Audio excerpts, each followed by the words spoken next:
കുട്ടിയുടെ പേരെന്താ? മലയാളി അല്ലേ? ഏത് ഡാൻസാ പഠിക്കുന്നത്? ഏതാ? അമ്മമ്മയാ? ഡ്രസ് എവിടെ നിർത്തത്? ആ രസമുണ്ട്, കുട്ടീനെ കാണാൻ നല്ല രസമുണ്ട്. അത് എന്താ വെയില് തടുക്കണോ? എന്താ ചെയ്യണത്? എന്നിട്ട് പഠിച്ചോണ്ടിരിക്കുന്നു.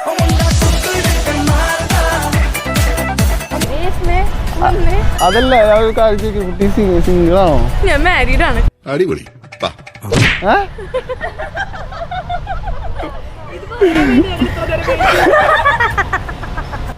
മാരീഡാണോ? കല്യാണം കഴിഞ്ഞോളൂ. ക്രഷ് അടിച്ചെന്ന് പറയാൻ വേണ്ടി വന്നാന്ന്. ഇനിയിപ്പൊ ഞാൻ ഭർത്താവിനെ അടിക്കും. കല്യാണം കഴിഞ്ഞാണല്ലേ? വിഷമല്ലേ? അപമാനിച്ചേ ഞാൻ പോയിക്കോട്ടെ.